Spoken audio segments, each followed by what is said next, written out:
마가복음 6장 20절 한 절입니다. 겉과 속이 다른 사람.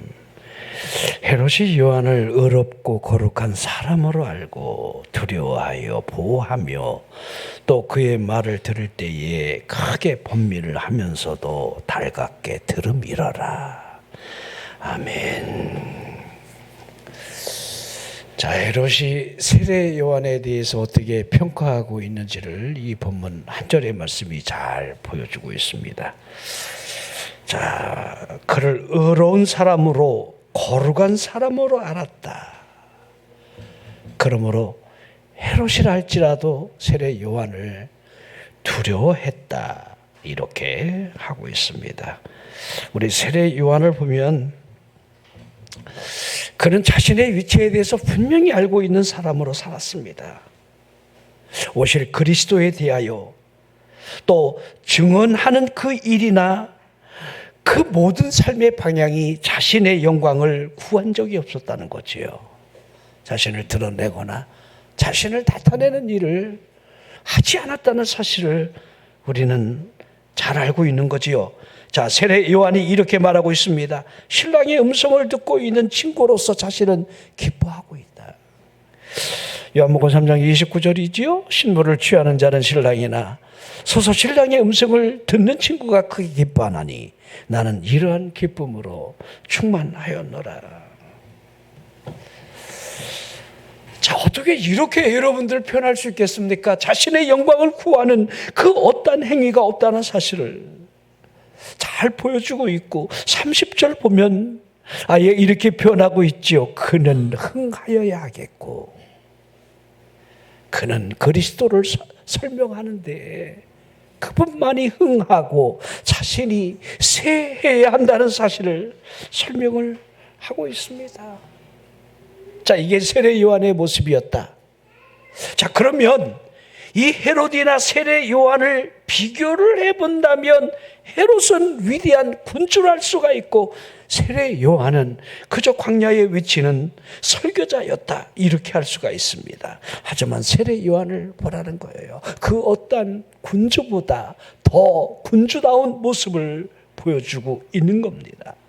왜 헤롯이 그가 하는 말을 들으며 크게 번민했다 이렇게 하고 있는 겁니까? 왜 그를 두려워했단 말입니까? 그의 말을 들으려고 애를 썼다는 이 사실을 우리는 알고 있는 것 아니겠습니까? 사람을 보십시오. 사람의 이 평가가 신분에 의해서 결정되어지는 것은 결코 아니라는 사실 우리는 알아야 합니다. 그 사람이 지니고 있는 의나 거룩함이라는 것이 여러분들 결코 평가되어지지 않는다는 사실을 우리는 보아야 한다는 거예요. 거룩한 삶이라고 하는 세마포를 입고 있는 사람에게서 무엇이 보여지겠느냐 이 말입니다. 헤롯이라 할지라도 세례 요한을 보면서 겉을 보는 것이 아니라 그 속에 있는 의로움, 거룩한 사람, 이 사실 앞에 그의 하는 말을 두려워했다는 사실을 보여주고 있습니다. 우리가 그리스도인으로 살아가는 모든 삶에는 그러기에 이 의나 거룩함이 필요해요. 거룩함이 있어야 돼요. 예수를 믿는다 그러는데 거룩함이 전혀 없는 그런 사람들이 너무도 많다는 사실입니다. 하나님 앞에 성결이라고 하는 여러분 그러한 삶이 펼쳐진다면 세상이 아무리 사악하다 할지라도 여러분들 세상이 두려워할 수밖에 없는 일들이 일어남을 우리에게 보여주고 있는 거예요. 자, 우리가 세례 요한을 평가를 하면서 만약에 세례 요한의 비문에다 뭐라 여러분 글이라도 뭘 하나 쓴다라고 한다면 이런 글귀가 마치 떠오를 수도 있을 것 같아요. 헤롯이 요한을 두려워했다. 헤롯이 세례 요한을 두려워할 정도의 사람이다. 이렇게 그 인물을 평가해도 틀린 말이 아닐 겁니다. 오늘 제가 여러분에게 증거하고 싶은 말씀은 이 세례 요한에 대한 말씀이 아니라 헤롯이라고 하는 이 사람에 대해서 여러분들 잠깐 생각을 하며 여러분 기도하는 시간이 됐으면 좋겠습니다. 제가 제목으로 겉과 속이 다른 사람이라고 정했습니다. 이 사람이 누구냐 이 말이에요. 헤롯을 지금 가리키고 있다는 사실을 좀 볼 수 있으라는 겁니다. 그러면서 우리가 만약에 이 헤롯과 같이 겉과 속이 다른 그런 삶이 펼쳐질까 봐 두려워하는 그러한 조그마한 마음에 여러분들 마음에 여러분 생각이라도 지녔으면 좋겠습니다. 자, 그러면 제일 먼저 우리 이 헤롯 안에 있게 되는 이 성품 중에 그래도 이런 희망적인 모습을 우리는 찾아볼 수가 있습니다. 헤롯이 어떤 마음을 가지고 있는지를 우리가 읽은 이 본문 안에 여러분들 우리는 그래도 그의 마음을 조금이라도 읽어볼 수가 있다는 거예요. 두려움이라도 느끼고 있었다는 거예요. 세례 요한이 하는 말로부터 그가 두려움이라도 가지고 있었다는 사실이 여러분들 얼마나 희망적인 모습일까라고 하는 생각을 해보자는 겁니다. 우리가 이 땅에 살아가면서 덕에 대하여 존중하는 마음을 갖는다는 것이 얼마나 중요한지. 왜냐하면 이 덕은 의에 대한 사실적 증거가 되기 때문에 이 갈망이 있는 사람만이 그 덕 안으로 가까이 갈 수 있다는 사실을 우리는 알게 되는 겁니다. 자, 선한 것이나 거룩함에 대하여 상실된 상태가 무엇을 우리에게 보여주는지는 우리가 여러분 짐작은 우리는 다 할 수 있는 것 아니겠습니까? 헤롯을 보십시오. 헤롯이 이와 같은 성품은 아니랄지라도 의나 거룩함에 대하여 두려운 마음을 가졌다 이렇게 표현한 걸로 볼 때 그 마음이 그래도 있지는 않았을까라고 하는 생각을 가지게 됩니다. 자, 제일 먼저 이와 같은 마음을 가지는 것이 중요하다. 의에 대한 마음, 거룩함에 대한 이 마음을 가지려 하는 것, 이것이 먼저 우리에게 여러분들 있어야 한다는 사실을 보여주는 거예요. 자, 번민은 하겠지만은 그래도 달갑게 들을 수 있는 그 마음 자체가 먼저 있으라는 겁니다. 우리가 설교자로부터 듣게 되는 하나님의 말씀을 통해서 두려움이라고 하는 것이 느껴지느냐? 두려움. 여러분이 한번 스스로 한번 답해 보시기를 바랍니다. 여러분들은 설교를 들으면서 어떠한 감정을 느끼고 있습니까? 하나님의 말씀을 여러분들이 들으면서 찔림이나 두려움이나 여러분들은 어떠한 여러분들 의식을 지금 가지고 있는지를 한번 물어보라는 거예요. 세례 요한이 광야에 외치는 소리로서 얼마나 그 말이 거칠었겠습니까? 자, 그래도 이 세례 요한의 이와 같은 외침 소리에 헤롯이 희망적인 모습을 보여주고 있는 거지요. 세례 요한을 두려워했다는 거. 번민은 하면서도 그의 말을 달갑게 들을 수 있는 그래도 그 마음에 여러분들 자세가 있었다는 사실을 보여주고 있습니다. 난 우리 성도들이 하나님의 말씀으로부터 늘 이와 같은 경건한 마음이 세워지기를 주의 이름으로 축원합니다. 두려운 마음이라도 여러분 갖게 되라는 거예요.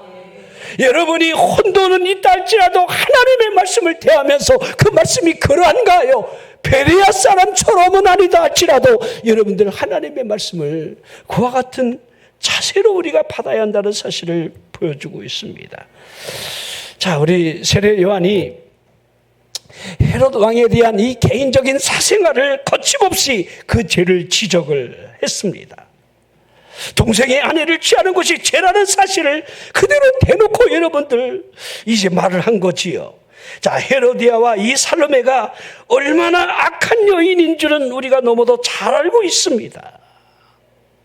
세례 요한의 이 거침없는 이 비난의 소리에 이 여인들이 한이 맺힌 채로 결국 세례 요한의 목을 요구하게 되고 세례 요한의 입으로부터 나온 그 약속으로 인하여 세례 요한의 목을 소반에 담아 그 여인들에게 건네줬다는 사실을 우리는 잘 알고 있습니다.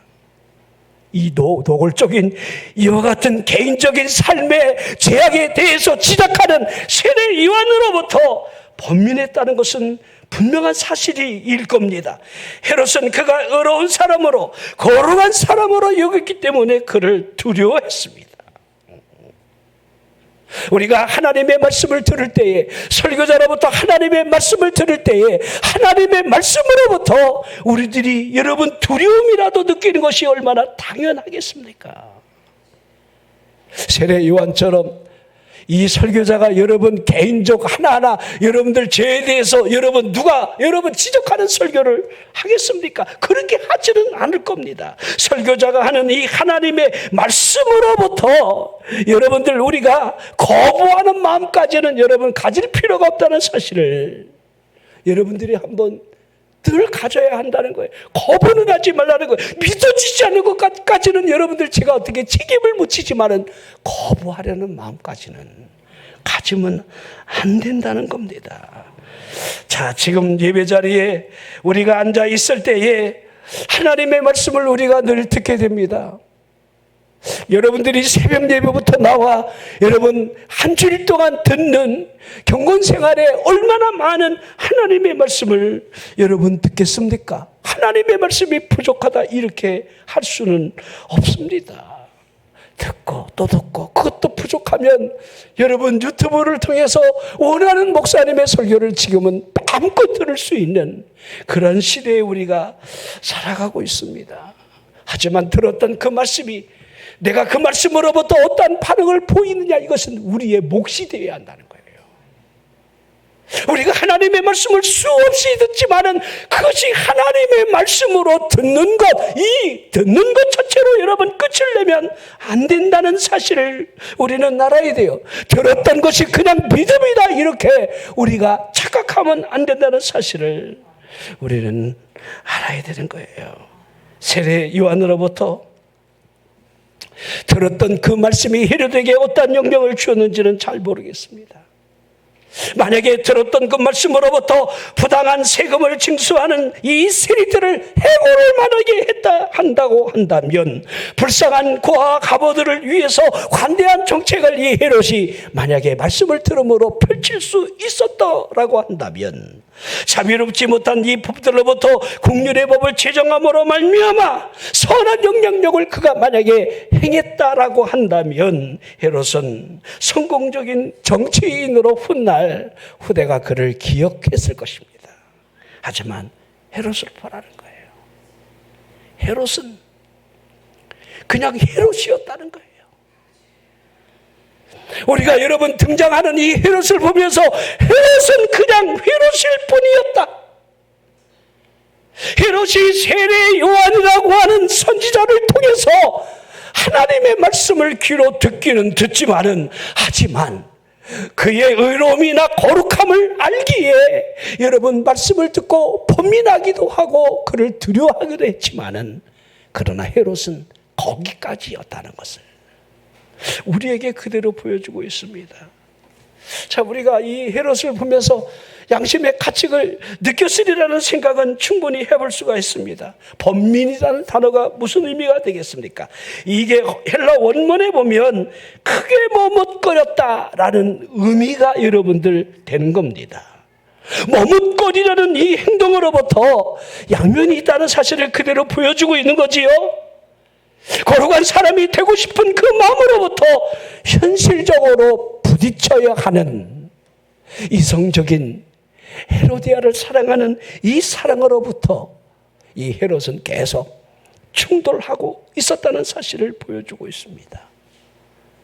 이 헤로디아를 포기하기가 어려웠다는 거예요. 자, 우리 안에 두 가지 면이 있다는 사실을 또한 부인하지 않을 겁니다. 로마서 7장에 여러분 사도 바울이 고백했던 이 고백이 어찌 우리와 다를 수가 있겠습니까? 선을 원하는 마음이 우리 안에 있지만 선을 행하는 것이 우리에게 지나고 보니 없다는 사실을, 자, 나에게 악이 함께 존재하고 있다는 사실을 우리 또한 부인하지는 못할 겁니다. 자, 훗날 이 사도 바울로부터 복음을 듣게 되는 헤롯의 후손을 보십시오. 아그리빠 왕입니다. 어쩜 그렇게 헤롯의 후예가 되는, 후손이 되는 이 아그리빠 왕 또한 어쩜 그렇게 DNA가 그렇게 똑같은지를 보여주고 있습니다. 사도행전 26장 27절 28절에 보면 아그리빠 왕이여 선지자를 믿으시나이까? 이 사도 바울이 지금 여러분 복음을 전하는 거예요. 그가 전한 복음으로 말미암아 왕이여 선지자를 믿으십니까? 난 믿는 줄로 압니다. 28절 아그리빠가 바울에게 이르되 내가 적은 말로 나를 권하여 그리스도인이 되게 하려 하는도다. 이걸 보십시오. 구원을 얻으려 하는 여러분들 그 의미 안에 적은 말이 어디 있으며 큰 말이 어디 있겠습니까?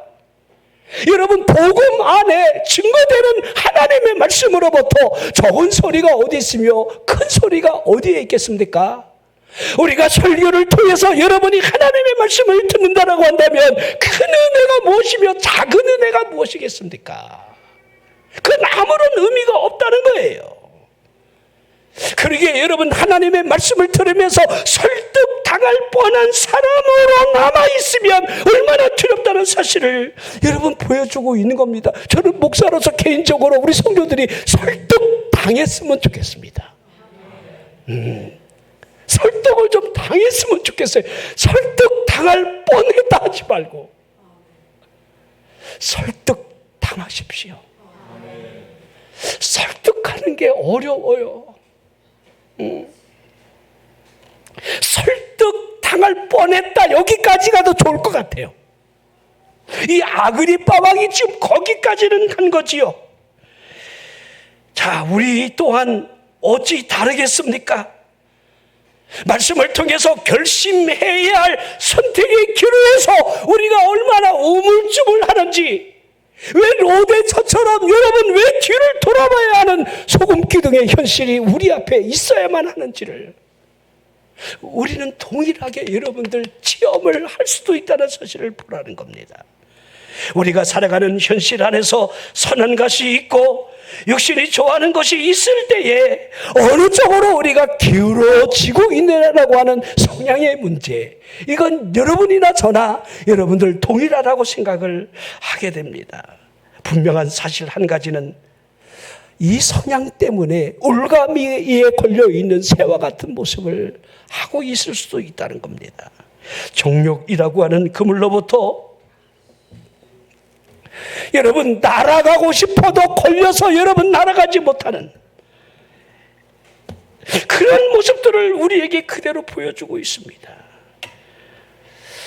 자, 우리 이 헤롯을 보면 세례 요한에 대해서 두려움을 느끼고 또한 그가 그를 해하려 하는 이 마음이 여러분 우선적으로 있지 않았다는 사실을 먼저 인식을 해봐야 돼요.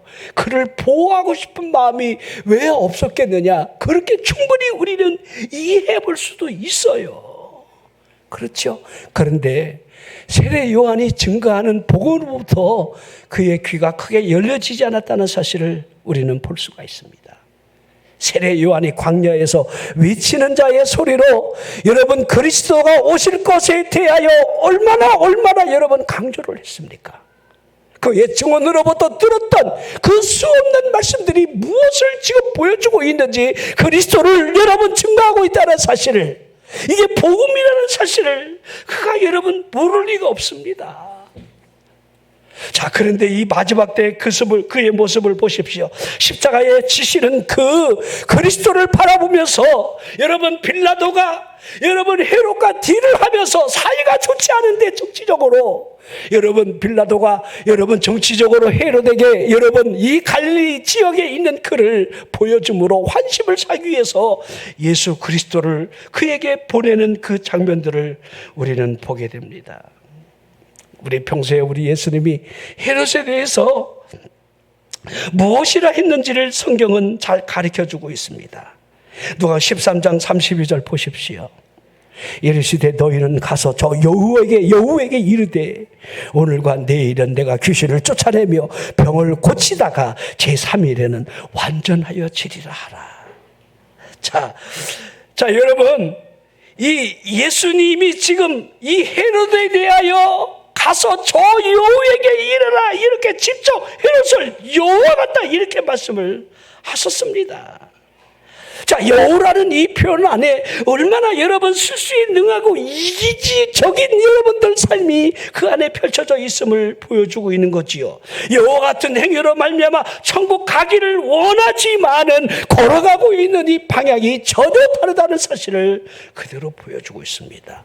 여호와 같다는 거예요. 우리 여호 같은 사람들을 보게 되죠. 그래서 우리 나쁜 말을 쓰잖아요. 여호 같은 년 그러죠.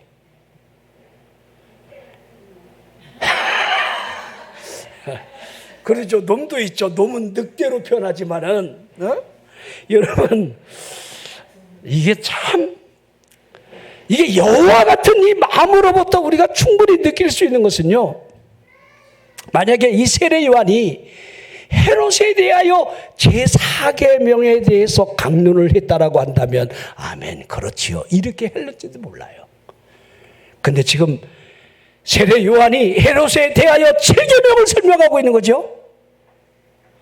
10계명 가운데 지금 자신이 범하고 있는 7계명을 지금 내리치니까 그 마음이 여호와 같이 여러분 갈라지고 있다는 사실을 얼마든지 보여주고 있는 모습이에요. 자, 여러분 헤로디아를 보십시오. 헤로디아는 이 헤롯의 친족합니다.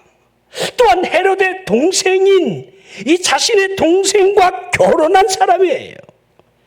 그런데 동생의 집에서 이 동생의 아내가 되는 헤로디아를 데리고 나와 자신의 아내로 삼아 버리고 말았습니다. 이게 여러분 헤롯의 실체예요. 이와 같은 일이 여러분 있을 수가 있겠습니까? 자, 여러분 이와 같은 일로 말미암아 세례 요한을 보호하려고까지 했던 그 마음으로부터 여러분 헤롯이 살인자가 되게 하는 이 일들이 결국 여러분 헤로디아 이 살로메에 관계가 있었지만은 결국 그를 죽여서 소반에 그의 머리를 담아 그에게 주라 명령한 이가 누굽니까? 헤롯이었다는 거예요. 자, 훗날 우리 예수님을 만나게 되는 이 헤롯이 마지막에 구원에 여러분 갈림길에 서게 됩니다. 보고 싶어 해요. 그분이 정말 그리스도인가? 그분이 행했던 수많은 그 이적들이 자신의 귀로 들린 그대로 저 그리스도가 과연 그분이 맞을까? 나에게 이적을 베푸기를 원하는 그 보고 싶은 마음이 결국 우리 예수님을 헤롯 앞으로 여러분들 세우게 되는 그 장면까지 기록이 되어 있습니다. 누가복음 23장 8절을 보십시오. 여기 나와 있지요. 헤롯이 예수를 보고 매우 기뻐하니. 매우 기뻐했다. 너무 아이러니하지 않습니까? 헤롯이 여러분들 세례 요한을 봤을 때 얼마나 기뻐했겠습니까? 저는 하나님의 선지자가 맞아. 그의 의로움이나 거룩함을 보면서 하나님의 사람이야 하면서 그의 하는 말을 들으며 번민도 하고 두려워하기도 하고 또 기뻐하기도 했던 그 모습을 예수님을 두 번째 만났을 때에 동일한 모습을 보여주고 있다는 거예요. 이는 그의 소문을 들었으므로 보고자 한 지 오래였고 또한 무엇이나 이적 행하심을 볼까 바랐던 연고로라. 자, 우리가 예수를 믿는다 하면서 신앙생활이 여기에 여러분 그칠 때가 너무도 많아요. 우리가 뭔가 여러분들 주님을 믿음으로 말미암아 하나님을 믿는 그 믿음으로 말미암아 내 삶에 하나님의 기적이 펼쳐지고 이와 같은 일들이 내 앞에 여러분 일어나기만을 원하는 여기까지가 우리의 신앙에 여러분 다가 될 수도 있다는 사실을 보여주고 있습니다. 영생을 모르는 게 아니에요. 그래도 이 부자 청년은 내가 어떻게 하여야 영생을 얻으리까라고 하는 물음을 던졌는데 이 헤롯은 영생에 대한 물음을 던진 것이 아니라 복음을 듣고 싶은 그 마음이 아니라 여러분 그분이 어떠한 이적을 행할까라고 하는 자 구원받을 기회를 잃어버린 그의 모습을 보여주고 있습니다. 세례 요한의 목을 소반에 담아 육신으로 살아가는 그 여인에게 던져졌던 그가 예수 그리스도를 여러분들 십자가의 죽음 앞에 여러분 던져지기까지 별것 아니야 업신여기며 희롱을 하는 모습을 누가복음 23장 11절에 기록이 되어 있습니다. 헤롯이 그 군인들과 함께 예수를 업신여기고, 그러지요? 헤롯이 그 군인들과 함께 예수를 업신여기며 희롱하고 빛난 옷을 입혀 빌라도에게 도로 보내니, 이 헤롯의 이 모습을 좀 잘 보라는 겁니다. 우리가 신앙생활을 하면서 여러분들 이와 같은 모습이 우리 앞에 여러분 그대로 전개될 수가 있어요. 두려워해야 돼요. 우리 신앙생활이 겉과 속이 전혀 다른, 여러분 우리가 그리스도를 바라보면서 그분이 누구인지를, 그분 앞에 우리가 엎드렸을 때 우리의 구하는 진정한 의미에 여러분들 믿음이 어떻게 드러나야 하는지를 우리는 늘 물어야 돼요. 우리가 믿는 믿음이 어떤 믿음이 되어야 하겠습니까? 응?